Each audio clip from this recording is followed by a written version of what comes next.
Hey guys, आज की इस वीडियो में हम बात करने वाले हैं। एक मिनट, फोन किसका आ गया? Oh no. हेलो, लोन नहीं चाहिए यार, परेशान कर रखा है इन लोगों ने। सो हे गाइज, आज की इस वीडियो में हम सीखने वाले हैं एक धमाकेदार, जबरदस्त और कमाल के स्ट्रक्चर के बारे में, जिसे सीखने के बाद आपका रिएक्शन कुछ ऐसा होने वाला है। सो आर यू एक्साइटेड? तो चलिए शुरू करते हैं। अब तक तो हम पहुंच चुके होते, अब तक तो मैं सारा काम कर चुका होता, अब तक तो तुम खा चुके होते, 1 घंटे से नखरे दिखा रहे हो। तो आप जानते ही हैं कि बहुत बोले जाते हैं इस तरह के सेंटेंसेस हमारी डेली लाइफ में। चलिए आज सीखते हैं कि इस तरह के सेंटेंसेस को इंग्लिश में कैसे बोला जाता है।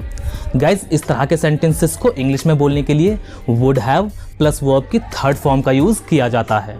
चलिए फटाफट से इसका कंप्लीट रूल देख लेते हैं। इसके कंप्लीट रूल के लिए सबसे पहले आप बोलेंगे सब्जेक्ट, उसके बाद वुड हैव के बाद वर्ब की थर्ड फॉर्म और उसके बाद ऑब्जेक्ट और लास्ट में बाय नाउ। चलिए प्रैक्टिस के लिए इसके कुछ एग्जांपल्स देख लेते हैं। अब तक तो हम पहुंच चुके होते, या फिर अब तक तो हम पहुंच गए होते। We would have reached by now, we would have reached by now. अब तक तो तुम खा चुके होते, 1 घंटे से नखरे दिखा रहे हो। You would have eaten by now. You have been throwing tantrums for 1 hour. You would have eaten by now. You have been throwing tantrums for 1 hour.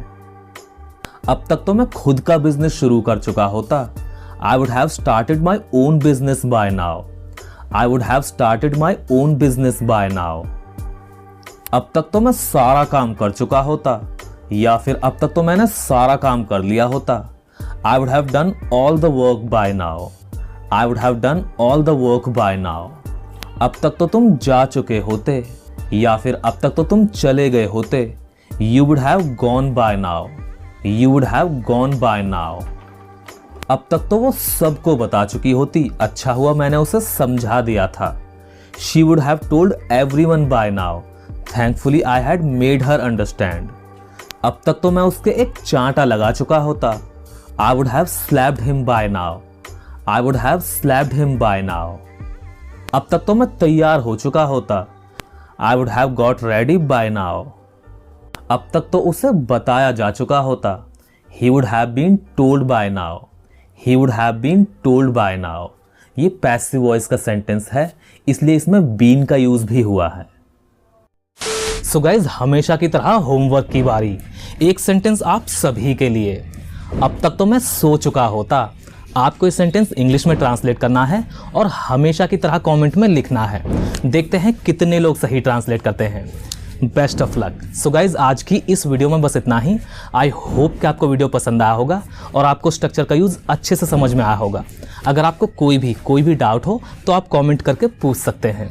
तो मिलते हैं अगली वीडियो में एक नए लेसन के साथ। Till then take care.